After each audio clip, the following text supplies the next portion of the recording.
আসসালামু আলাইকুম। জানিয়ে দেব আমাদের হাতে আসা সর্বশেষ গুরুত্বপূর্ণ সংবাদ। শুরুতেই সংবাদ শিরোনাম। এবার ইরানে হামলার পাশাপাশি ইরাকে হামলার পরিকল্পনা করছে ইসরায়েল।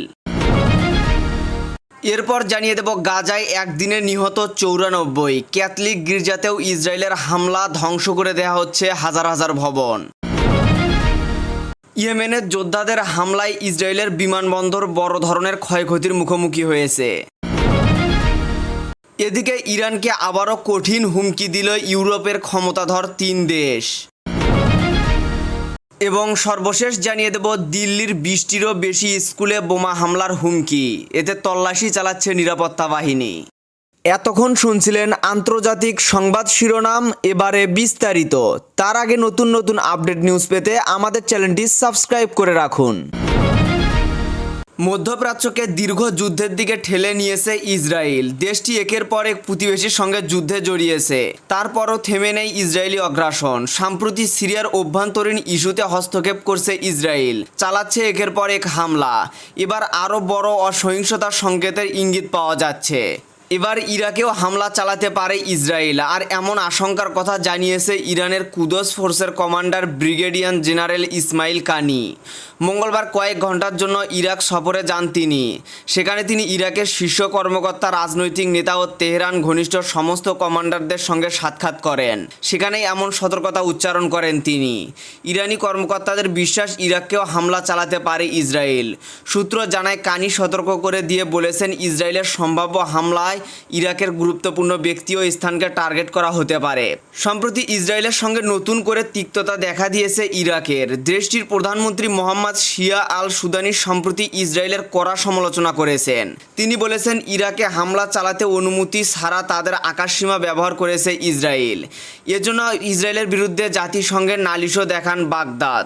মার্কিন সংবাদ মাধ্যমের প্রতিবেদনে বলা হয়েছে, গত মাসে যুক্তরাষ্ট্রের হামলায় ইরানের ফোরদা পারমাণবিক স্থাপনায় ইউরেনিয়াম সমৃদ্ধকরণ কার্যক্রম প্রায় 2 বছর পিছিয়ে দেওয়া হয়েছে। প্রতিবেদনে সরাসরি না বলেও ইঙ্গিত দেওয়া হয়েছে, ইস্পাহান ও নাতানজু পরমাণু স্থাপনায় ক্ষয়ক্ষতির মাত্রা তুলনামূলকভাবে কম ছিল। মার্কিন কর্মকর্তাদের ধারণায় ইরান কয়েক মাসের মধ্যে এসব স্থাপনায় কার্যক্রম পুনরায় চালু করতে সক্ষম হতে পারে। এনবিসি আরও জানায়, যুক্তরাষ্ট্র ও ইসরায়েলের উভয় সরকারের অভ্যন্তরে এই বিষয়ে আলোচনা হয়েছে।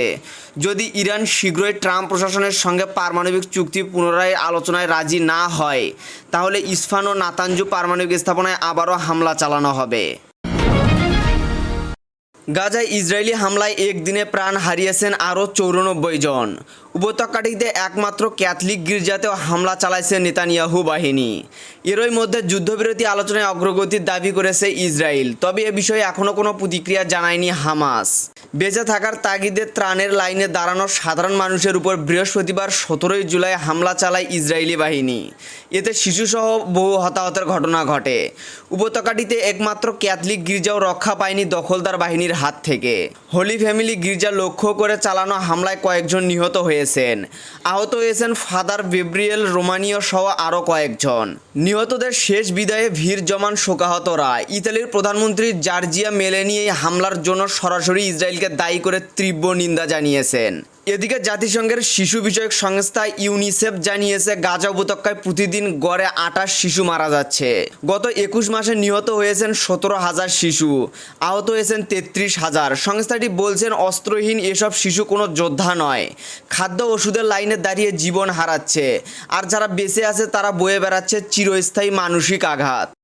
এদিকে ফিলিস্তিনের এই অবরুদ্ধ গাজা উপত্যকা জুড়ে হাজার হাজার বেসামরিক আবাসিক ভবন ধ্বংস করেছে ইসরায়েল। এটা শুরু হয় মূলত চলতি বছরের মার্চ মাসে ফিলিস্তিনের স্বাধীনতাকামী সশস্ত্র গোষ্ঠী হামাসের সঙ্গে যুদ্ধবিরতি চুক্তি ভেঙে দেওয়ার পর। এ সময় যেগুলো ছিল লাখো মানুষের বাড়ি, গত কয়েক সপ্তাহে তা আক্ষরিক অর্থে মাটির সঙ্গে মিশিয়ে দেওয়া হয়েছে। বেশ কিছু এলাকায় ব্যাপক আকারে ধ্বংসযোগ্য স্যাটেলাইট চিত্র উঠে এসেছে। ইসরায়েলের সামরিক কমান্ড এসব এলাকাকে তাদের নিয়ন্ত্রণাধীন বলে দাবি করছে। এসব এলাকার আবাসিক ভবনের বিশাল একটা অংশ পরিকল্পিত ও নিয়ন্ত্রিত বিস্ফোরণের মাধ্যমে ধ্বংস করে দেওয়া হয়েছে। বারবার বিমান হামলা চালিয়ে ইসরায়েল কোনোভাবেই ইয়েমেনের যোদ্ধাদের থামাতে পারছে না, বরং প্রতিবার ইসরায়েলের দ্বিগুণ শক্তিতে পাল্টা আঘাত হানছে হুতি বিদ্রোহীরা। সেই ধারা অব্যাহত থাকায় এবার আর্থিক ক্ষতিতে বড় বিপদের মুখে পড়েছে ইসরায়েলের গুরুত্বপূর্ণ একটি বন্দর। লোহিত সাগরের তীরে অবস্থিত ইসরায়েলের এইলাত বন্দর, কিন্তু ইয়েমেনের বিদ্রোহীদের ক্রমাগত হামলার কারণে এই বন্দরের আয় কমে গেছে। বাধ্য হয়ে রোববার থেকে এই বন্দরের সব কার্যক্রম স্থগিতের ঘোষণা দেওয়া হয়েছে। ইসরায়েলের বাণিজ্য অর্থনৈতিক বিষয়ক সংবাদপত্র দ্য ক্যাটলিস্টের বরাতে খবর দেওয়া হয়েছে মিডল ইস্ট আয়ে গত বছর থেকে ইলাত বন্দরের আয় কমতে থাকে, বিশেষ করে ইয়েমেনের বিদ্রোহীদের হামলার কারণে পণ্যবাহী জাহাজ ভূমধ্য সাগরীয় বন্দর আসদোদ ও হাইফা ঘুরিয়ে দেওয়া হয়। তবে এ ঋণের দায় একটি বন্দর বন্ধ হয়ে যাওয়াকে ইসরায়েলের আর্থিক ক্ষতি ও বিদ্রোহীদের বিজয় হিসেবে দেখা হচ্ছে।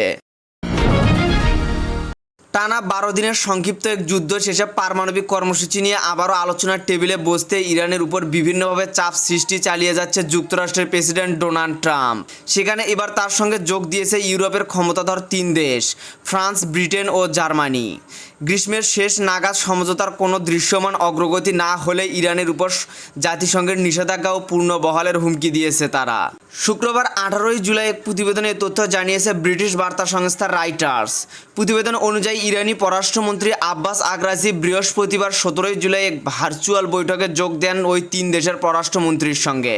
তবে ইরানের সঙ্গে শীঘ্রই আলোচনার সম্ভাবনা তৈরি করতে যুক্তরাষ্ট্রের সঙ্গে যৌথ কৌশল ও সমন্বয়ের চেষ্টা করছে বলে জানা গেছে।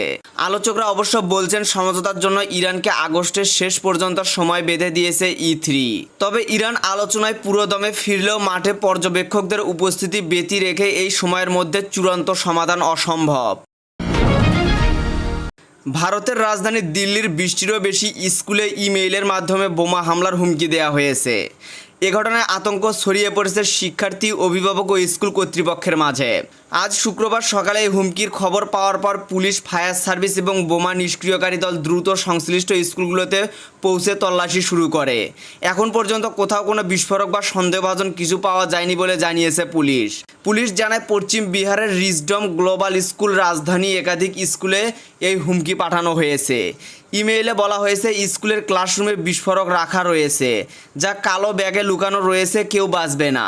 সংশ্লিষ্ট সূত্র জানায় গত কয়েকদিন ধরে দিল্লির বিভিন্ন school, Saint Thomas, Vasant Valley এবং দ্য মাদ্রাসা ইন্টারন্যাশনাল, সর্দার প্যালেট বিদ্যালয় ও দিল্লির বিভিন্ন বিদ্যালয়ে সেন্ট ডিফেন্স কলেজের এমন হুমকি পাওয়া যাচ্ছে। পুলিশ ধারণা করছে হুমকিদাতা মানসিকভাবে অসুস্থ এবং ভাষা বিশ্লেষণের সহিংসতা প্রবণতার ইঙ্গিত মিলেছে।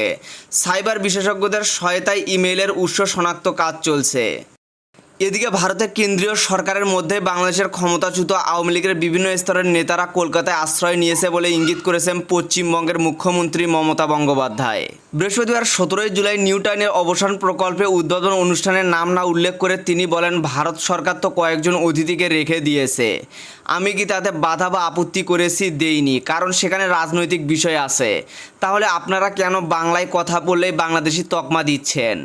মোদী সরকারের উদ্দেশ্যে মমতা বন্দ্যোপাধ্যায় বলেন, একজন ভারতীয় দেশের যে কোনো জায়গায় যেতে পারেন, কিন্তু বিভিন্ন রাজ্যে বাংলায় কথা বললেই বাংলাদেশি বলে ফিরিয়ে দেওয়া হচ্ছে। শুধু বাংলাদেশি নয়, ভারতের বিভিন্ন রাজ্যগুলোও বাংলা ভাষীয়দের রোহিঙ্গা বলা হচ্ছে। তিনি অভিযোগ করে বলেন, বিজ্ঞপ্তি জারি করে বলা হচ্ছে বাংলা ভাষায় কথা বললে রিপোর্ট করে দেয়া হবে। ওরা জানে না বাংলা ভাষায় কথা বলা মানুষের সংখ্যা এশিয়ার 2য় এবং আমরা বিশ্বে 5ম। পশ্চিমবঙ্গের মুখ্যমন্ত্রী বলেন, পশ্চিমবঙ্গে বসবাসকারী অনেক আগেই দেশ ভাগের আগেই এসেছে বা 1971 সালে ভারতে চলে আসার আগেই জন্ম হয়েছে। তাদের বাংলা ভাষায় টান রয়েছে, কিন্তু তারা বাংলাদেশি নন, সবাই ভারতীয়। এখন এই পর্যন্তই ছিল। পরবর্তী আপডেট নিউজ জানতে আমাদের চ্যানেলের সাথেই থাকুন। ধন্যবাদ।